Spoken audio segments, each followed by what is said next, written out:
Subscribe करिए हमारे channel target UP TET CTET को और बेल आइकन को दबाइए। हेलो दोस्तों, मैं आनंद स्वागत करता हूं आप सभी का आपके अपने channel target UP TET CTET में। दोस्तों, कल 10 दिसंबर को आपके डीएलएड थर्ड सेमेस्टर के गणित और हिंदी विषय के कोर्सेज को भी दीक्षा ऐप पर अपलोड कर दिया गया है और इसको भी अब आपको कंप्लीट करना है। ठीक है, तो मैंने आपको मैथ और हिंदी विषय की लिंक्स प्रोवाइड कर दिया था टेलीग्राम और व्हाट्सएप पे, वहाँ से आप ज्वाइन कर पाए होंगे और वीडियो में भी डिस्क्रिप्शन में भी मैंने लिंक दिया था। तो आपने दोस्तों गणित विषय और हिंदी विषय ज्वाइन कर लिया होगा।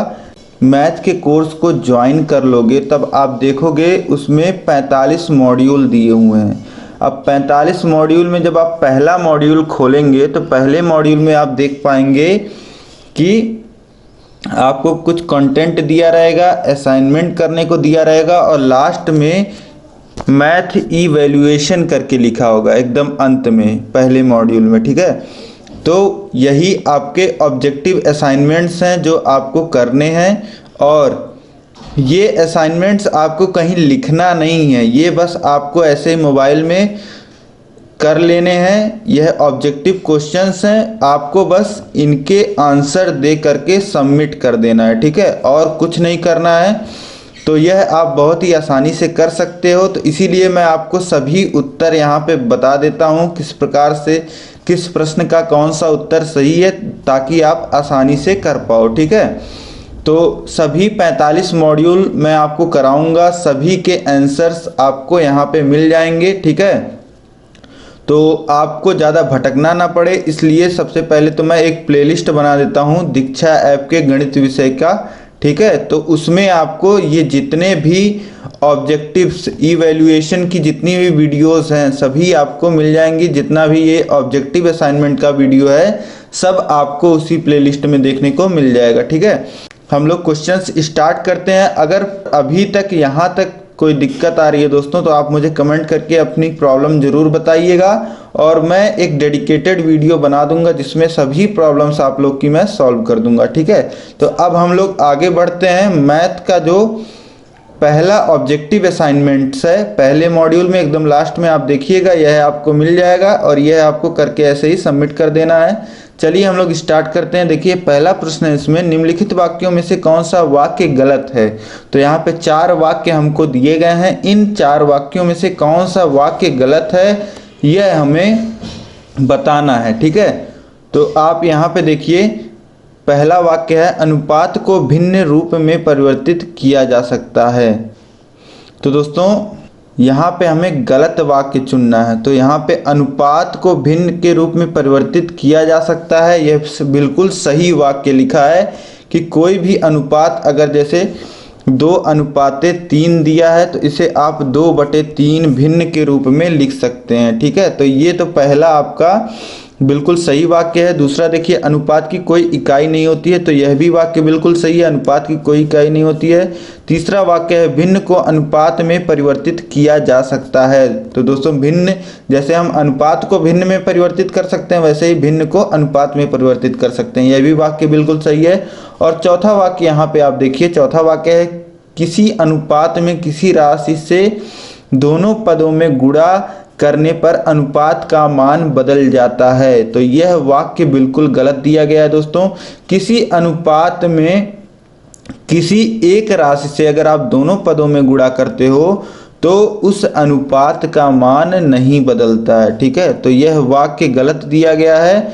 तो यहाँ पे हमें गलत वाक्य ही चुनना था, तो इस वाक्य को हम चुन लेंगे और नेक्स्ट पे क्लिक कर देंगे। ठीक है, अब देखिए दूसरा प्रश्न आपके सामने आ गया है, अभिनव की आय 5,000 रुपये प्रति माह है, वह 3,000 रुपये प्रति माह व्यय कर देता है, तो अभिनव के व्यय एवं बचत में अनुपात होगा। तो दोस्तों सबसे पहले आप प्रश्न को समझिए कि अभिनव 5,000 रुपये महीने कमाता है और 3,000 रुपये खर्च कर देता है। तो यहाँ पे पूछ रहा है कि उसके व्यय मतलब कि जो वह खर्च कर रहा है और बचत जितना कर रहा है उसमें अनुपात। तो सबसे पहले व्यय तो आपको दिया गया है 3,000 रुपये, तो आप बचत निकाल लीजिए कि वह बचत कितना कर रहा है, क्योंकि आपको व्यय और बचत में अनुपात बताना है। तो बचत हम लोग जब निकालेंगे तो 5,000 में से 3000 हम घटा लेंगे, यही उसकी बचत होगी। तो 5000 माइनस 3000 कितना हो जाएगा, 2000 आ जाएगा, ठीक है।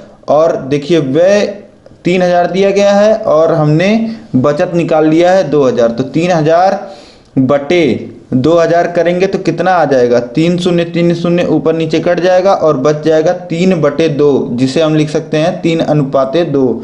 तो दूसरा जो है यह यहाँ पे बिल्कुल सही हो जाएगा, तो इसको आप लगा लीजिएगा।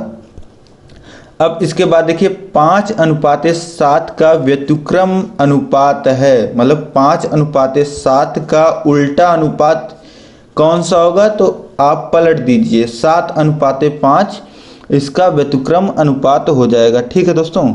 अब इसके आगे हम लोग बढ़ते हैं। देखिए 90 पैसे और 3 रुपए का सरलतम अनुपात होगा। तो अनुपात में पहला नियम दोस्तों मैंने आपको पढ़ाया है, गणित की क्लासेस जिसने मेरी ली होगी, मैंने आपको सबसे पहले यही बताया है कि अनुपात में पहली शर्त होती है कि जो भी राशियां दी होती हैं, जैसे यहाँ पे जो दिया है 90 पैसे और 3 रुपए, तो सबसे पहले शर्त यही है कि उनको एक इकाई, एक मानक में आपको लाना है। तो पैसे और रुपए दिए गए हैं, तो पैसे रुपए का हम अनुपात नहीं लेंगे, हम पैसे पैसे का अनुपात लेंगे या रुपए रुपए का अनुपात लेंगे।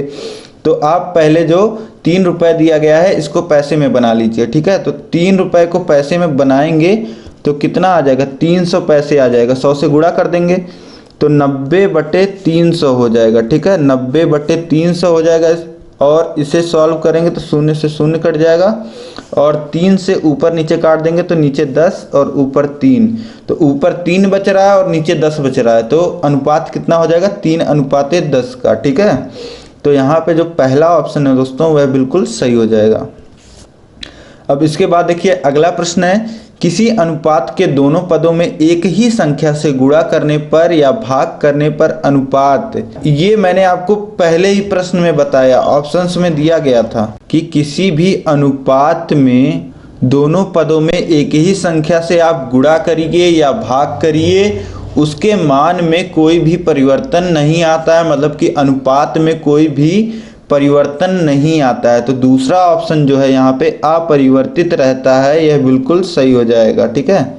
अब इसके बाद देखिए भारत के राष्ट्रीय ध्वज में लंबाई व चौड़ाई में अनुपात है। तो दोस्तों आपने देखा है अपना राष्ट्रीय ध्वज तिरंगा, उसमें लंबाई थोड़ी ज़्यादा रहती है और चौड़ाई कम रहती है, ठीक है। तो लंबाई और चौड़ाई का अनुपात यहाँ पे पूछा है। तो अब देखिए एग्जैक्ट साइज तो मुझे भी नहीं पता है, लेकिन मुझे इतना पता है कि लंबाई अधिक रहती है और चौड़ाई उससे कम रहती है। तो यहाँ पे आपको उस अनुपात को चुनना है जिसमें लंबाई जो पहला है, अनुपात की जो पहली राशि है वह बड़ी होनी चाहिए। तो देखिए यहाँ पे पहला दूसरा, पहले में 1:2 दिया गया, मतलब कि इसमें ये प्रतीत हो रहा है कि चौड़ाई ज़्यादा होती है, लेकिन ऐसा नहीं है। ऐसा ही देखिए दूसरे अनुपात जो दिया गया है 1:3, इसमें भी ऐसा प्रतीत हो रहा है। और तीसरा देखेंगे आप तो 2:3, ऐसा यहाँ भी प्रतीत हो रहा है, ठीक है। और चौथा देखेंगे आप 3:2 दिया गया है, मतलब कि इसमें आपको लंबाई ज़्यादा दिख रही है और चौड़ाई कम दिख रही है, जो कि यही सही ऑप्शन होगा। तो यहाँ पे दोस्तों हम लोग 3:2 को सही लगाएंगे, ठीक है। अब नेक्स्ट करते हैं। देखिए अब अगला प्रश्न है, 4:5 के बराबर का अनुपात है। तो दोस्तों 4:5 के बराबर का अनुपात जब आपको देखना है तो आप कैसे देखेंगे, बराबर वाला अनुपात वही होगा जिसमें किसी एक निश्चित संख्या का गुणा या भाग किया गया हो, ठीक है। तो आप पहला अनुपात जो यहाँ पे दिया गया है इसको देखिए 8:15 दिया गया है, ठीक है। मतलब 4 की जगह 8 हो जा रहा है, ठीक है। तो मतलब कि आप समझ सकते हैं 2 का गुणा हो रहा है। तो 4:5 में दोनों राशियों में अगर 2 का गुणा होता तो यह 8:10 बनता, ठीक है, तभी बराबर अनुपात बनता, ठीक है। तो 8:10 बनना चाहिए, जबकि यहाँ 8:15 लिखा है, मतलब कि ये ऑप्शन नहीं होगा, ठीक है। इसी प्रकार दूसरे को देखिए, तो दूसरे को देखेंगे आप तो यह 12:15 बनना चाहिए था, तो ये भी गलत है। और तीसरा ऑप्शन देखिए आप, 3 का गुणा हो रहा है दोनों पदों में, 12:15 यह बन रहा है, तो यही ऑप्शन सही होगा। तो तीसरा सही लगा देंगे, नेक्स्ट कर देंगे, ठीक है। अब इसी प्रकार देखिए अगला प्रश्न है, अनुपात 1:2, 2:3 व 3:4 में सबसे बड़ा अनुपात कौन सा है। तो यहाँ पे दोस्तों आपको सबसे बड़ा अनुपात बताना है। अब दोस्तों इसको सरल करने के कई तरीके हैं, ठीक है। एक तो ये हो सकता है कि आप तीनों को भिन्न रूप में बना लीजिए और तीनों का हर समान कर लीजिए, तो अंशों को आप देखेंगे जिसका अंश सबसे बड़ा होगा वह सबसे बड़ा होगा। लेकिन यहाँ पे आपको जल्दी से आसानी से करना है, तो पहला जो है 1:2 दिया गया है, तो 1:2 कितना लिखा जा सकता है। 1:2 को 1/2 लिख सकते हैं भिन्न के रूप में, और 1/2 का मान कितना आता है 0.5।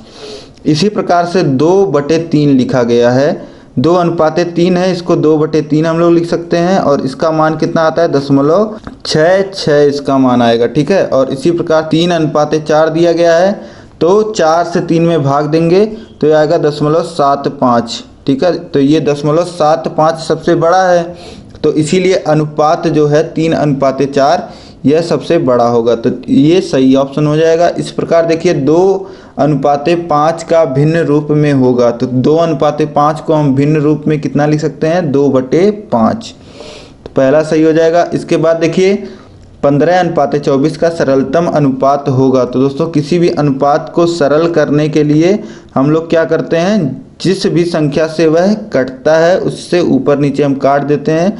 तो यहाँ पे देखिए 15 जो है वह 2 से कटेगा नहीं, 3 से चेक करते हैं, 3 से कटता है, और नीचे 24 को चेक करेंगे तो 24 भी 3 से कटता है, तो 3×5 = 15 होता है और 3×8 = 24 होता है। तो देखिए ऊपर 5 है और नीचे 8 है, ठीक है।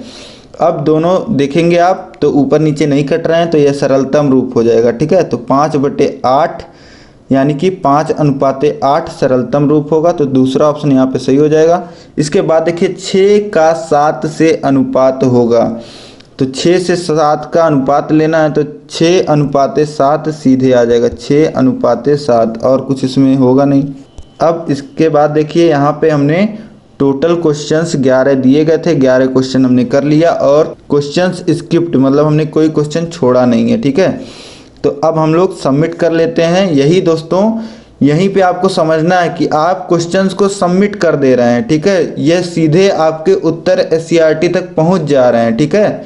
तो आपको इसमें कई लोग क्वेश्चन पूछ रहे थे कि लिखना है हमको या क्या करना है, तो इसमें दोस्तों लिखना नहीं है, आप कंफ्यूज मत होइए, आपको बस यही सबमिट कर देना है सभी ऑप्शंस सही सही चूज करके। तो अब हम सबमिट कर देते हैं यहाँ पे, और देख लेते हैं कि हमारे कितने उत्तर सही हो रहे हैं, ठीक है। तो यहाँ पे दोस्तों सबमिट करने के बाद थोड़ा सा आप रुकिएगा और आप देख पाएंगे अपना स्कोर। यहाँ पे स्कोर देख लीजिए आप, 11 क्वेश्चन थे, 11 में से 11 हमने सही कर लिए हैं, ठीक है। अब दोस्तों हम लोग नेक्स्ट मॉड्यूल सेकेंड वाला भी इसी वीडियो में देख लेते हैं। अब देखिए दोस्तों यह है आपके सामने दूसरे मॉड्यूल का जो मैथ का मैथ इवेल्युएशन यूनिट 2 लिखा होगा। आप जब देखेंगे आपके मैथ के कोर्स में आप जाएंगे मॉड्यूल सेकेंड में, एकदम लास्ट में लिखा होगा मैथ इवेल्युएशन यूनिट 2, ठीक है। तो इस पे आपको क्लिक कर लेना है, यह क्वेश्चंस आपको मिल जाएंगे, और सभी क्वेश्चंस के उत्तर मैं आपको बता दे रहा हूँ, और आपको जल्दी से कर लेना है क्योंकि 45 मॉड्यूल हैं, रोज़ आपको करते हुए चलना है, जैसे मैं बताते जाऊँगा वैसे वैसे आप करते चलिएगा, ठीक है। अब देखिए पहला प्रश्न यहाँ पे आता है, x:3 12:x में x का मान होगा, ठीक है। तो यहाँ पे आप दोस्तों देख पा रहे हैं ये दिया गया है x:3 12:x, ठीक है। तो x का मान पूछ रहा है, तो यहाँ पे दोस्तों मैंने आपको बताया है समानुपात में जो बाह्य पदों का गुणनफल होता है वह बराबर होता है मध्य पदों के गुणनफल के, यानी कि यहाँ पे जो x और x जो एकदम बाहर आपको दिख रहे हैं समानुपात में वह बाह्य पद हो गए, जो यहाँ पे मैंने आपको दिखा दिया है। और ये जो बीच में आपको दिख रहे हैं 3 और 12, इनको हम क्या कहते हैं, इनको हम मध्य पद कहते हैं। तो बाह्य पदों का गुणनफल जो होता है वह बराबर होता है मध्य पदों के गुणनफल के, यानी कि x × x बराबर होगा 3 गुणे 12 के, ठीक है। तो आप गुणा कर लीजिए, x का गुणा x में x स्क्वायर और 3 का गुणा 12 में 36, ठीक है। तो x स्क्वायर बराबर 36 आ गया और x बराबर आप लिख सकते हैं, यह स्क्वायर बराबर के उधर भेजेंगे तो बराबर के इधर आके ये करनी में हो जाएगा, तो करनी में 36। अब x बराबर करनी में 36 दोस्तों आप सॉल्व करोगे तो आपको मिल जाएगा करनी में 6 का वर्ग, और इसे हम लोग लिख सकते हैं x बराबर 6, ठीक है। ये स्क्वायर और करनी आपस में समाप्त हो जाएंगे तो x बराबर हमको कितना मिल जाएगा 6। तो यहाँ पे तीसरा ऑप्शन सही हो जाएगा। इसके बाद आप देखिए है, किसी विद्यालय में छात्र छात्राओं का अनुपात 3:2 है। यदि छात्रों की संख्या 120 है तो उस विद्यालय में विद्यार्थियों की कुल संख्या है, ठीक है। अब दोस्तों यहाँ पे आप प्रश्न समझने का प्रयास करिए कि प्रश्न कह क्या रहा है। तो किसी विद्यालय में जो छात्र छात्राओं का अनुपात है वह 3:2 का है, ठीक है। यदि छात्रों की संख्या 120 है तो उस विद्यालय में विद्यार्थियों की कुल संख्या। अब दोस्तों छात्र और छात्राओं मतलब लड़के और लड़कियों का अनुपात यहाँ पे हमें दिया गया है, और साथ ही जो लड़कों की कुल संख्या है, छात्रों की कुल संख्या है वह 120 दिया गया है, और हमसे पूछ रहा है कि विद्यालय में कुल विद्यार्थियों की संख्या, मतलब कि लड़कों और लड़कियों की संख्या को मिलाने के बाद कुल कितनी संख्या है, वही होगी विद्यार्थियों की कुल संख्या। तो यही हमसे कुल संख्या पूछ रहा है, ठीक है। अब दोस्तों इसे सॉल्व करने के लिए सबसे पहले तो हम छात्राओं लड़कियों की संख्या मान लेते हैं कि x है, ठीक है। तो यहाँ पे जो हमको अनुपात दिया गया है दोस्तों वह छात्र और छात्राओं मतलब लड़के और लड़कियों का अनुपात दिया गया है 3:2, जिसे हम लोग 3/2 लिख सकते हैं। और यह अनुपात जो है दोस्तों यह बराबर किसके होगा, यह लड़कों की संख्या और बटे लड़कियों की संख्या के बराबर होगा। यानी लड़कों की संख्या 120 दिया गया है, ये 120 आप लिख लीजिए यहाँ पे, और बटे में x लिख लीजिए, ठीक है। अब इसे आप दोस्तों सॉल्व कर लीजिए तो देखिए वज्र गुणन हो जाएगा यहाँ पे, मतलब कि x का गुणा ऊपर 3 से हो जाएगा और 2 का गुणा 120 में हो जाएगा। तो 3x बराबर हम लोग लिख सकते हैं 2 गुणे 120 यानी कि 240, और x यहाँ से सॉल्व करेंगे तो ये 3 बटे में जाएगा 240 के, तो x का मान हमें मिल जाएगा दोस्तों 80, ठीक है। x बराबर दोस्तों हमको मिल गया है 80। यहाँ पे सॉल्व करने के बाद मतलब लड़कियों की संख्या, छात्राओं की संख्या दोस्तों हमको मिल गई 80, ठीक है, और छात्रों की संख्या 120 है। तो अब दोनों की संख्या अगर हम लोग जोड़ देते हैं तो विद्यालय में कुल विद्यार्थियों की संख्या हमें पता चल जाएगा। तो 80 में दोस्तों 120 आप जोड़ लीजिए, आपको कितना मिल जाएगा, आपको मिल जाएगा 200, ठीक है। तो यही सही उत्तर हो जाएगा, तीसरा आप लगा लीजिएगा। इसके बाद आप देखिए यहाँ पे फिर से एक समानुपात पे प्रश्न दिया गया है, 2x 8 समानुपात में है तो x का मान ज्ञात कीजिए। अब दोस्तों दिया गया है यहाँ पे कि 2:x समानुपाते x अनुपाते 8 है, ठीक है। तो आपको पता है कि समानुपात में बाह्य पदों का गुणनफल बराबर होता है मध्य पदों के गुणनफल के। तो 2 गुणे 8 यानी कि 16 बराबर होगा x गुणे x यानी कि x स्क्वायर। अब x स्क्वायर का मान 16 है, यानी कि 16 को हम लोग कितना लिख सकते हैं 4 का स्क्वायर, तो x का मान यहाँ से 4 आ जाएगा, ठीक है। तो x की वैल्यू 4 आ जाएगी, तो पहला ऑप्शन यहाँ पे सही हो जाएगा। इसके बाद देखिए आप निम्न में से सत्य कथन है, तो सत्य कथन हमें यहाँ पे देखना है कौन सा है। और यहाँ पे दोस्तों देखिए प्रत्येक ऑप्शन में आपको 4 राशियाँ दी गई हैं और इनमें से आपको बताना है कि कौन सी राशि समानुपात में है। तो अभी जैसे पिछला प्रश्न हमने किया है कि बाह्य पदों का गुणनफल मध्य पदों के अगर बराबर है तभी समानुपात में होती हैं राशियां। तो आप पहले ऑप्शन में देखिए जो बाह्य पद हैं वह 1 और 4 है, ठीक है। 1 और 4 है बाह्य पद और मध्य पद है 2 और 3। तो 1 और 4 का गुणा करेंगे तो 4 आएगा, ठीक है। 1 और 4 का गुणा 4 आ जाएगा और 2 और 3 का गुणा कितना आएगा 2 त्रिक 6।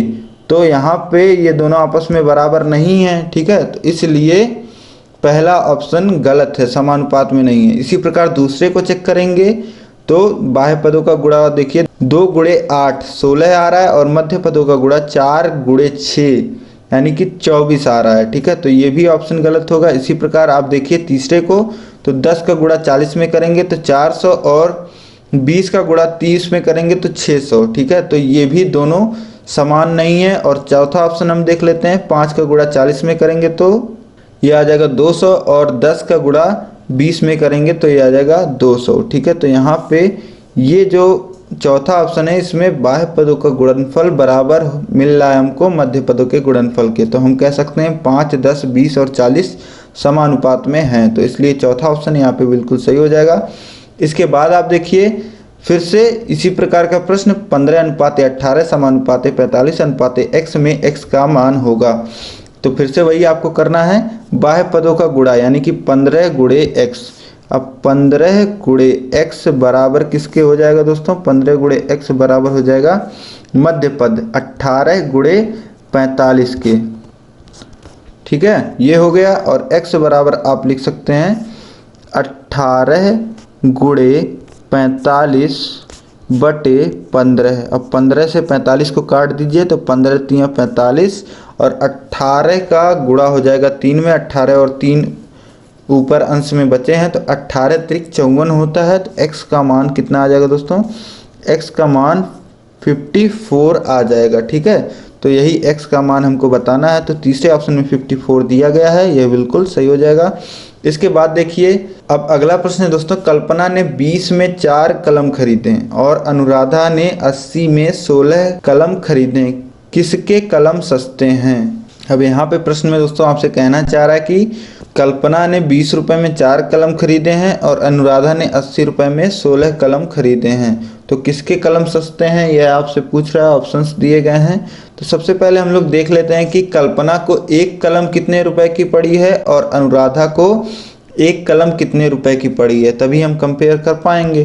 तो यहाँ पे हम कल्पना का लिखते हैं, इसने 20 रुपए खर्च किए हैं और 20 रुपए में कितना कलम लाई है? 4। तो 4 से भाग दे देते हैं 20 में, तो 4 पच्चे 20 यानी कि 5 रुपए में एक कलम इसको पड़ी है। ठीक है, अब इसके बाद देखिए अनुराधा का दिया गया है, अनुराधा 80 रुपए खर्च की है और 16 कलम लेके आई है, तो 16 पच्चे 80 होता है। तो यहाँ पे भी यह भी अनुराधा को भी एक कलम 5 रुपए की पड़ी है और कल्पना की भी कलम कितने की पड़ी है? 5 रुपए की एक कलम। तो यहाँ पे आप देख पा रहे हैं कि दोनों के जो मूल्य हैं वह समान है, तो तीसरा ऑप्शन जो है वह बिल्कुल सही हो जाएगा। इसके बाद आप प्रश्न देखिए, यदि 6, 18 x और 15 समानुपात में है तो x का मान ज्ञात कीजिए। वही प्रश्न फिर से आपको बाह्य पदों का जो गुणनफल है वह बराबर दिखाना है मध्य पदों के। तो 16 का गुणा 15 में हो जाएगा, तो यहाँ पे दोस्तों 6 का गुणा 15 में हो जाएगा और बराबर हो जाएगा 18 गुणे x के। ठीक है, तो अब हम लोग x बराबर लिख सकते हैं 6 गुणे 15 बटे 18। तो अब 6 से ऊपर नीचे काट देंगे तो ऊपर 6 का 1 और 6 त्रिक 18 होता है, नीचे आ जाएगा 3। 3 से फिर 15 को काटेंगे तो 5 बार में कट जाएगा, x का मान हमें मिल जाएगा 5। ठीक है, तो दूसरा ऑप्शन सही हो जाएगा।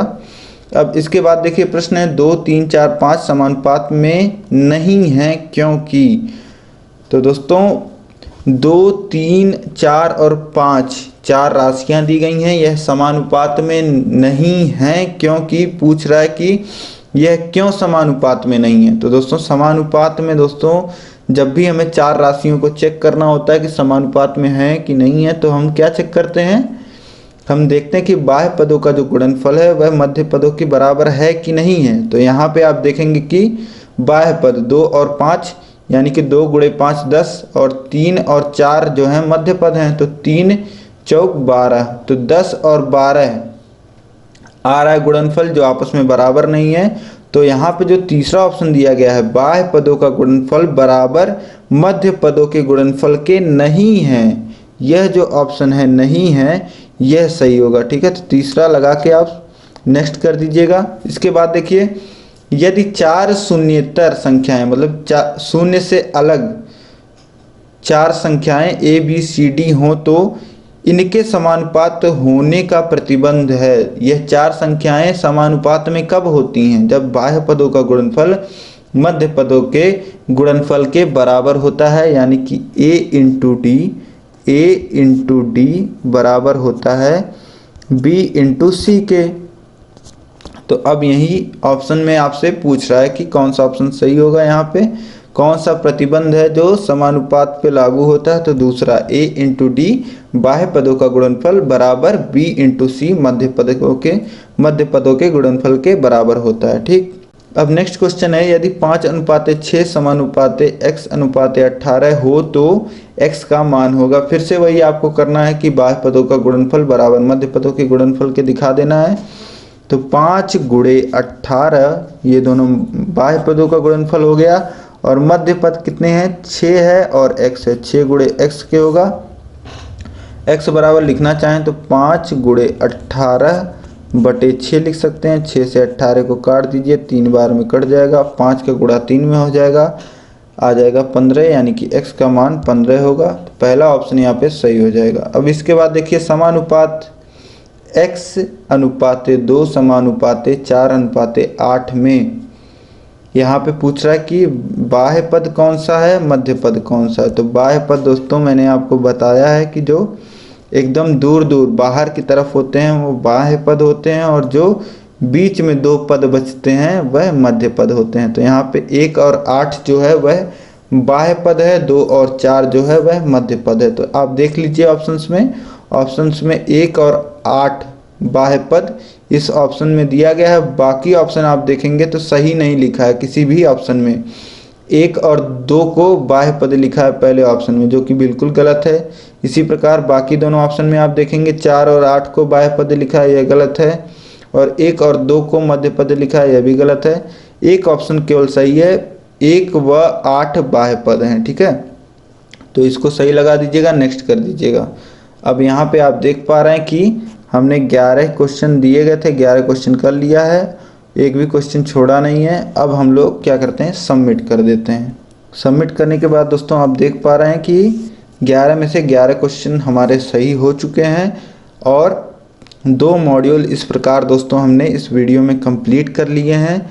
और बाकी के मॉड्यूल भी दोस्तों आपको ऊपर आई बटन में यहाँ पे मिल जाएंगे। मैं एक डेडिकेटेड प्लेलिस्ट बना दूंगा जिसमें केवल ये जो आपके 3rd सेमेस्टर गणित का जो कोर्स आपको करना है दीक्षा ऐप पे, इसके सभी ऑब्जेक्टिव क्वेश्चंस, और अगर आपको जो असाइनमेंट्स लिख के भेजने हैं उसमें भी अगर कहीं दिक्कत आ रही होगी तो आप मुझे कमेंट करके बताइएगा, मैं सॉल्व करने की पूरी कोशिश करूंगा। और दोस्तों जैसा कि आपको पता है कि गणित की भी क्लासेस मैं लेता हूं, गणित का भी आपको ऊपर आई बटन में लिंक मिल जाएगा। अब दोस्तों थोड़ा सा गैप हो जा रहा है गणित की क्लासेस में, क्योंकि आपको पता है कि ये सब काफ़ी एक्स्ट्रा काम आ गए हैं, और रेनू मैम जो क्लासेस ले रही हैं वह लगातार आपका ले रही हैं सुबह 10 बजे और शाम को 6 बजे, और मेरी क्लासेस में थोड़ा गैप हो जा रहा है क्योंकि ये सारे काम भी आपके दीक्षा ऐप के भी कराने पड़ रहे हैं हमको। तो दोस्तों आप धैर्य बनाए रखिए, पूरा स्टडी मटेरियल आपको चैनल पे मिलेगा। जैसे 2nd सेमेस्टर में हमने सभी चीज़ें कंप्लीट कराई थी, आपकी सभी चीज़ें कंप्लीट कराएंगे। साथ ही साथ हम आपको यूपी टेट और भविष्य में सुपर टेट की भी तैयारी कराएंगे। तो दोस्तों आप चैनल को सब्सक्राइब करिए, वीडियो को शेयर कर दीजिए, और अपने जो भी प्रॉब्लम्स आ रही है आप कमेंट करके हमें ज़रूर बताइए। यह वीडियो आपको कैसी लगी कमेंट करके मुझे ज़रूर बताइए, और इस वीडियो को अधिक से अधिक शेयर करिएगा दोस्तों आप अपने सभी दोस्तों में, सभी ग्रुपों में। ठीक है, तो सभी विषयों के असाइनमेंट्स जो हैं इसी प्रकार हम आपके करा रहे हैं दीक्षा ऐप के। तो आप चैनल पे विजिट करिएगा, प्लेलिस्ट में देखिएगा, आपको सभी चीज़ें चैनल पे उपलब्ध मिलेंगी। ठीक है दोस्तों, तो जो भी अगर आपको कुछ भी ढूंढने में दिक्कत आ रही है तब भी आप मुझे कमेंट करके बताइएगा, लिंक मैं आपको प्रोवाइड कर दूंगा। लेकिन आप पहले खुद से एक बार चैनल पे विजिट करके देख लीजिएगा क्या क्या अवेलेबल है। ठीक है, तो दोस्तों इस वीडियो में अंत तक बने रहने के लिए आप सभी लोग का बहुत बहुत धन्यवाद। जय हिंद।